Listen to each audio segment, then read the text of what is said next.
Hi, everyone. It was a bit of a mouthful, so I changed it a bit. My name is Cosmin Laslau. I'm from the Department of Chemistry. I'm a second-year PhD student. And what I'll talk to you about today are two very exciting topics: lab-on-a-chip diagnostics and artificial muscles. I worked on these two using a specialized tool called scanning ion conductance microscopy. And this is it right here. I built it during my first year, and I'll talk a bit more about it later on. But much more important are the two applications that I worked on using it. So, first up, lab-on-a-chip diagnostics. This is a technology that's all about making doctors mobile for some very important reasons. I'll explain to you how this technology works, how the SICM fits into the picture, and I'll show you the results that we've been getting. The second topic is artificial muscles. This is all about restoring and improving movement in people from all walks of life. I'll explain to you how actuators work, how the SICM fits in, and again show you some new results. So, we started with a lab on a chip. This is about the point of care diagnostics for the developing world. And I can introduce its importance to you with one number. That number is 4 million. Each year, there are 4 million neonatal deaths. A neonatal death means that within the first 28 days since the baby's birth, it dies. 99% of these deaths are outside of high-income countries. So we're talking about places like sub-Saharan Africa and South and Central Asia. There's a multitude of reasons behind this number. A major problem is inadequate diagnosis. You can imagine in a country with a fragile healthcare system that's understaffed and that has poor equipment, and on top of that, it's favoring urban dwellers and privileged elites, so that you end up with really logistical nightmares like a refugee camp where they are far removed from a hospital. And so as a healthcare provider, how do you do rapid diagnosis to these people at the point of care?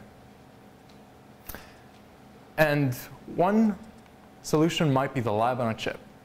This is a technology that miniaturizes lab tests to bring them outside of the hospital to allow the healthcare providers to do this work in the field. So here we have a prototype. You can see the size is designed to fit within the palm of your hand. It's designed to be lightweight. And after you apply a sample, say a drop of saliva, it can be read out with a portable computing device like a laptop or even a smartphone. And now I'll introduce to you how this works in greater detail. So here we have the prototype down here. And at the heart of the device, we have this component, which is made up of conducting polymer spots. What do these consist of? So to actually make it, you start with a chemical called a monomer, and you link them up through a process called electropolymerization, so that these deposit into these spots here. That's the first step. The second step is called functionalization, and this will allow us to make a link between the conducting polymer and the disease that we're looking for. The third step is attaching the complementary DNA that's actually going to be used in the analysis, and these are all part of the sensor design. The fourth and final part will be the actual sensing event, when we detect what we're looking for. Now, all around the world, researchers are working on all parts of this problem, even within the research group that I'm part of. My particular PhD focuses on this part right here of the basic electropolymerization. And these are the chemicals that I work with. The details aren't too important. The reason that I focus on this is because there's no good way currently to actually do electropolymerization, this first step, at very small scales. So how do we solve this problem? And I'll tell you by way of analogy. Consider how an artist paints. So she might have a tool, like a paintbrush, uses a certain ink, the movement is through a hand, and the result are dabs or strokes of paint. Now what we do is analogous, just 10,000 times smaller. So instead of a paintbrush, we use a glass pipette that's been pulled to a very, very fine tip. That's 10,000 times smaller than a paintbrush. We then fill this pipette with the monomer ink. That's the chemical that I described on the previous slide. And then we move it down using a device called a piezo actuator, which is capable of very fine, precise movement. So we lower this pipette towards the surface that we want to draw on. And then the fourth and final step, by applying a voltage, we can actually draw the polymer onto the surface. And these are the results that we've been getting. So we can vary the size, we can control whether or not they're solid or hollow, and we can actually position them with great precision into arrays, which is very important for lab on a chip. How does this compare with the existing literature? We are the first to demonstrate this technique at such a small scale. So we're pretty excited about these results. And why do I keep talking about small things? Well, it's because size matters. Some of you might recognize this. This is a single human hair.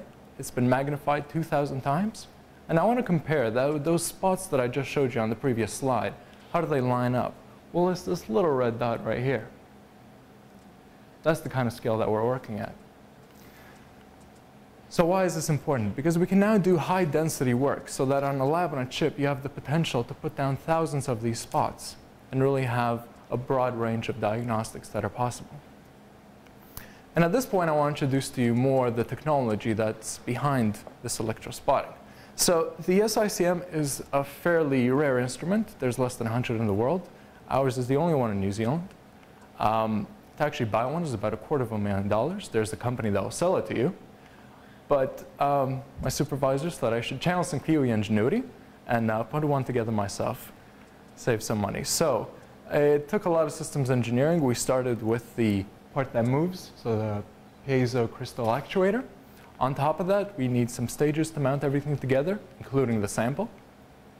The pipette and its associated wiring is very important.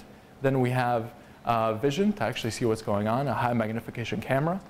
It all needs to be very well isolated, so we have the whole setup floating on an air table, and it's also enclosed in a Faraday cage, which blocks out electrical noise.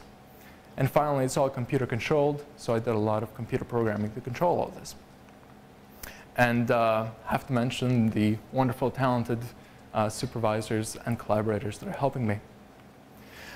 Also, an important detail, the glass pipettes. So to actually make these, you start with a capillary tube, you heat the middle with a laser, and you snap them apart. You end up with a very small tip. And here you see it from the side. If we tilt it and then look down it, you can see just how small it is. This is, again, about 100 times smaller than a single strand of hair. And very recently, just in the past few weeks, we've also been working on double-barreled pipettes, which we're very excited to start work with because they'll open up a whole new sort of range of possibilities, but that'll be results for next year. I'll move on now to the second part of the talk, which is about artificial muscles. Now, why do we need artificial muscles? I'll go through a few examples. Here's an astronaut in outer space. He's doing very complicated and stressful work, and 80% of his energy he has to spend just on moving the suit. Soldiers going into battle carry as much as 45 kilograms. This results in half of battlefield injuries. That was a very surprising figure for me when I first saw that. And for 30% of veterans, it results in lifelong chronic pain. And finally, perhaps a bit closer to home, after the age of 30, every decade, we lose between 5 to 10% muscle mass, so that by the time we hit 80 years old, we might only have half the strength we once did, resulting in very diminished quality of life. So what we're trying to do is use those conducting polymers to develop artificial muscles that are thin and lightweight, and that's really our focus there, thin and lightweight. What I show here in these first two images are the materials that we've developed. Here's the cross-section, and you can see again just how thin they are. This is an animation from another research group showing how these conducting polymers can actually move. Now, how does this work at the fundamental level? It all has to do with ion flux. An ion is an atom or molecule that is charged, so a positive charge or a negative charge. And when we make these conducting polymers, you'll have some of these ions embedded. What we then do is we apply a charge. The system is unhappy in this case and wants to equilibrate, so we're going to have positive ions coming in, going into the material, and causing it to expand. This is why it grows. In the opposite case, you might have some that are small and able to leave, so that when we apply a negative charge, they'll actually cause the polymer to shrink. Now, that's the basic idea, but in terms of the details of this ion movement, it's still not well understood, and this stands in the way of developing artificial muscles. So, for example, how quickly does ion flux occur? That will tell us how quickly the muscle can move. In what quantities does the ion flux occur? That will tell us how strong the muscle can be.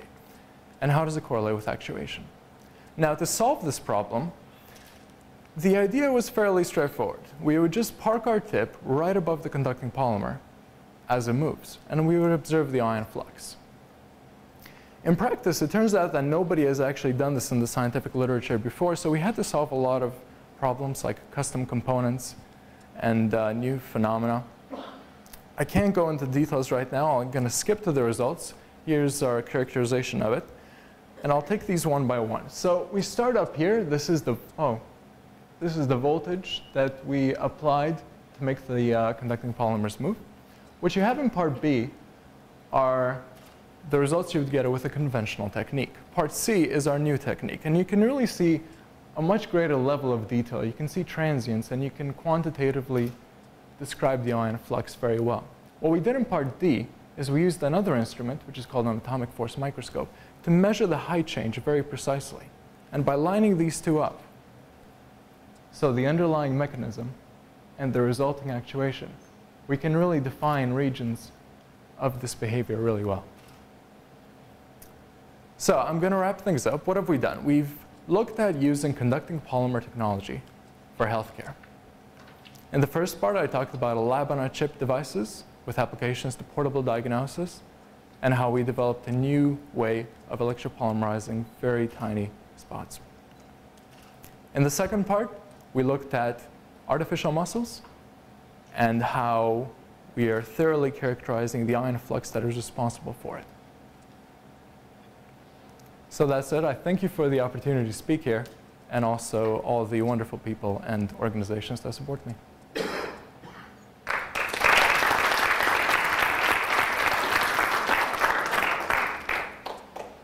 minutes of questions.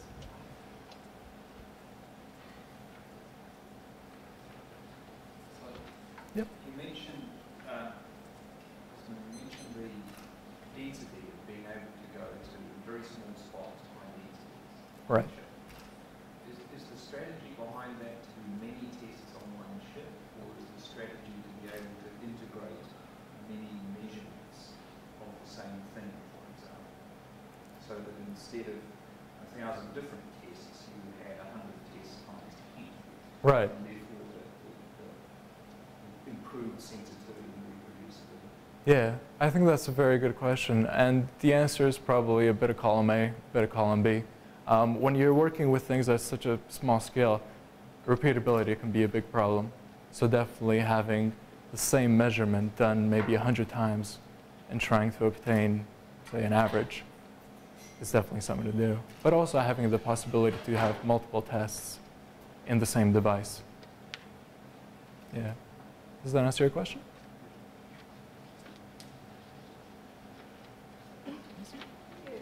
Making your results, you focused on the size of the delivery mechanism, but how much does the nature of the surface into which you deliver? Oh, right. Oh, very good question. Yeah, that was a big problem where we had some surfaces like glass that just have the droplet that's contained within the pipette all just sort of spill out. And then even though your tip is a certain size, you end up making a much larger spot. So we had to do some work on the surface controlling, so the hydrophobicity of it and so forth. And also it helps if the walls of the pipette itself are hydrophobic so that the liquid can't creep up. So that's definitely an issue with the technique, yeah.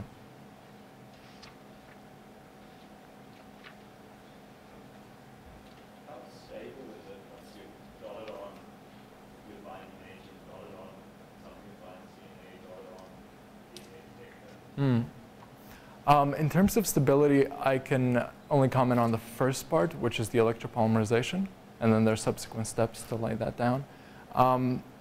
It has to do first with the nature of the surface that's underneath. On some surfaces, it'll simply flake off after a while. And it also has to do with the number of cycles you do. So it might respond very well on the first couple of cycles, but then on the 50th one, for example, it wouldn't do a very good job at all. So how away we from having something that's stable and can do tests compared to another, I guess, way to get at the same level, same thing like microfluidics? I think versus microfluidics, it's a bit of system integration where part of that would actually play into this technology. In terms of conducting polymers, I think the field has been working on it for about 20 years, and it's getting to a point where we really have a lot of options for the types of conducting polymers you can use, the demonstrated diseases that it's capable of looking at. And certainly there's a lot more interest these days from corporations and also institutes that do a lot of sponsorship. For example, Bill and Melinda Gates are sponsoring lab-on-a-chip projects all around the world. So I think it's definitely getting close to the point. It's very exciting. Just would like to know, obviously it's not quite there yet, but how expensive is this technology being put in the lab on the chip out? Right. Because obviously that's going to be a part of it. Oh, absolutely, cost, yeah. There's a big gap between doing this research in the lab when you have chemicals that can cost a couple of $100s and actually getting to the point where you have a device that I think for it to actually be successful, it has to be less than $100. And we're not quite there yet, but there have been some companies like there's a company called Agilent that have started commercializing this, so they actually do sell some very basic lab-on-a-chip devices. So I think that's a promising first step, and that they can actually see a market opportunity for that.